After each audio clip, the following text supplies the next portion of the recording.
এই কাহিনী হলো কেরালার একটা ছোট্ট গ্রামের, যেখানকার প্রত্যেক লোক খেতে শস্যের বদলে নারকেলের গাছ করত।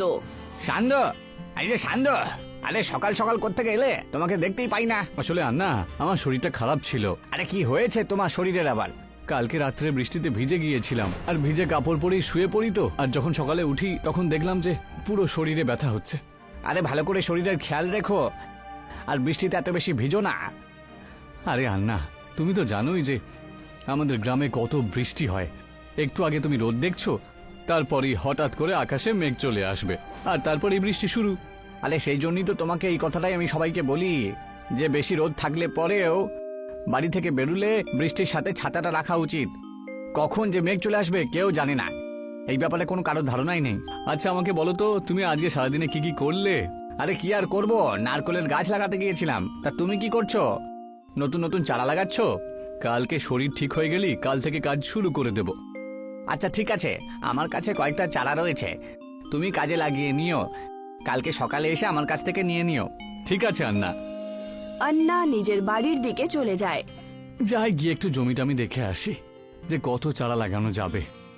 সন্ধু নিজের ক্ষেতের দিকে রওনা হলো, যেখানে রাস্তায় সে দেখতে পায় নারায়ণীকে। এখন শরীর কেমন আছে সন্ধু? আন্না বলছিলেন যে তোমার শরীর একটু খারাপ আছে।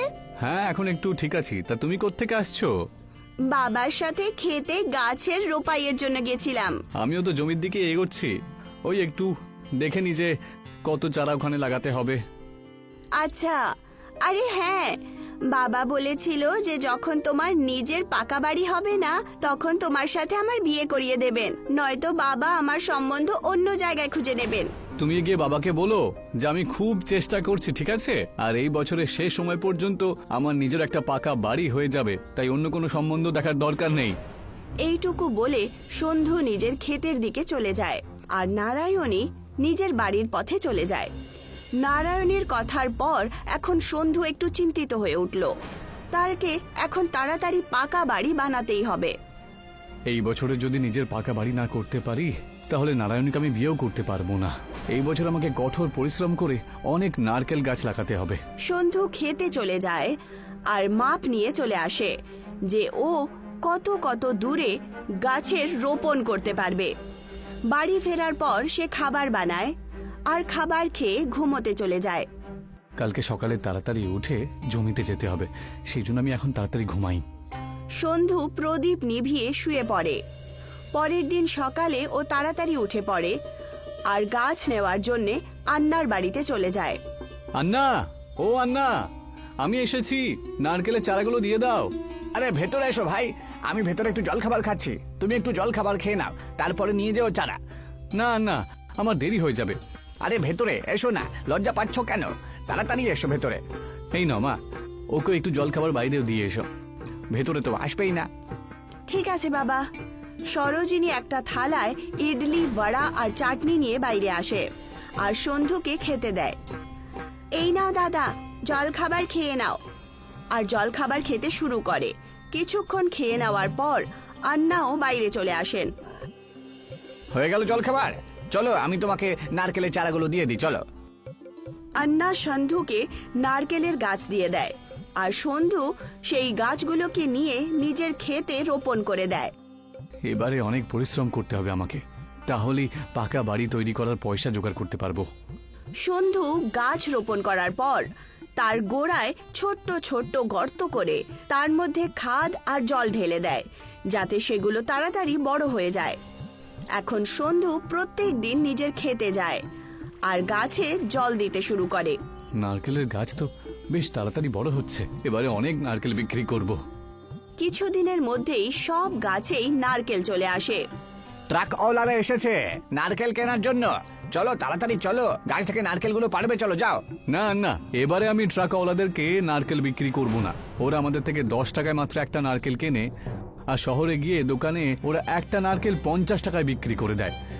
একটা নারকেলে মাত্র পুরো 40 টাকা লাভ করে ওরা।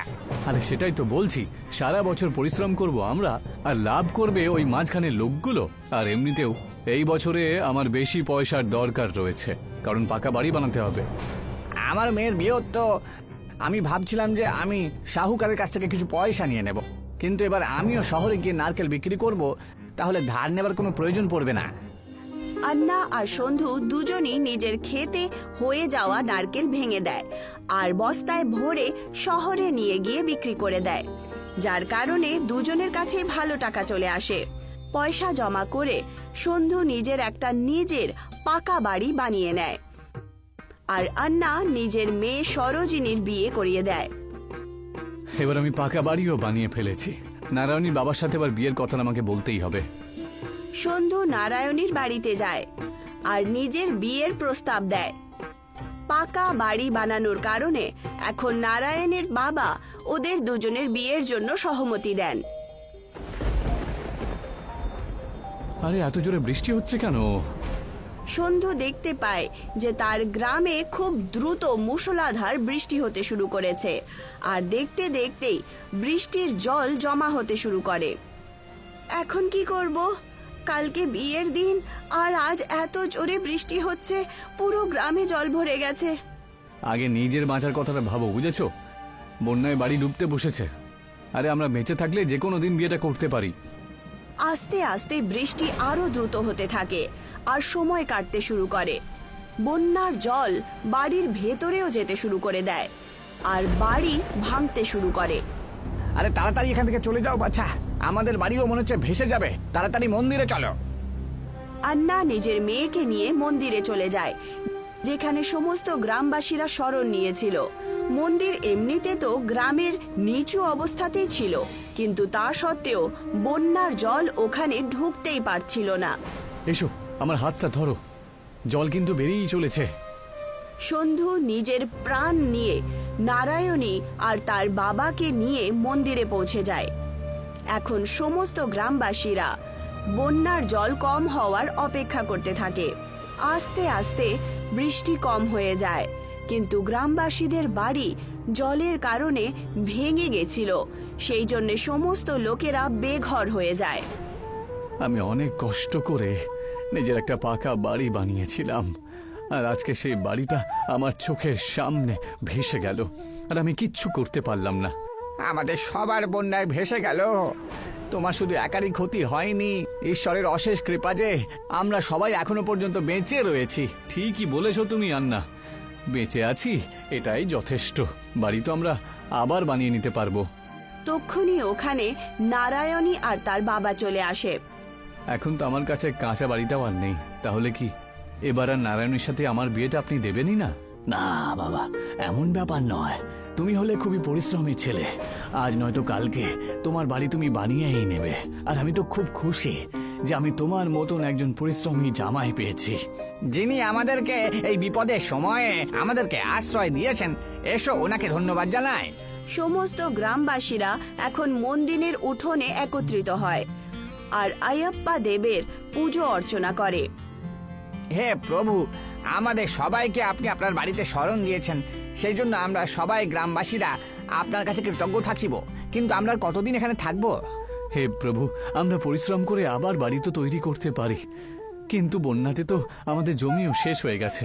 এখন আপনি আমাদেরকে পথ দেখাতে পারবেন। তক্ষুনি খুব দ্রুত গতিতে হাওয়া চলে আর মন্দিরের প্রাঙ্গণে লেগে থাকা একটা নারকেলের গাছ খুব জোরে নড়তে শুরু করে। তার থেকে একটা বড় নারকেল নিচে পড়ে যায় আর তার দুটো টুকরো হয়ে যায়। ওই নারকেলটা দেখতে দেখতেই একটা বড় গ্রামে পরিবর্তিত হয়, যেখানে সমস্ত লোকেদের জন্য একটা একটা বাড়ি আর ক্ষেতও তৈরি হয়ে যায়। প্রভুর জয় হোক। আমরা সবাই জানি যে আমাদের জমির ওপরে আর গ্রামের ওপরে জাদু করে দিয়েছেন। এখন সমস্ত লোকেরা নিজের জন্য একটা একটা বাড়ি নিয়ে নেয় আর তাতে থাকতে শুরু করে। নারকেলের দ্বারা তৈরি হওয়া এই গ্রামে চারদিকে উঁচু উঁচু দেয়াল ছিল, যাতে কখনো বন্যাও চলে আসে তাহলে বন্যার জল গ্রামে না আসতে পারে। এবারে আমি নারকেলের সাথে সাথে নিজের জমিতে সবজিও চাষ করব। নারায়ণীর বাবা নারায়ণী আর সন্ধুর বিয়ে খুব ধুমধাম করে করিয়ে দেন, যেখানে সমস্ত গ্রামবাসীরা সামিল হয়।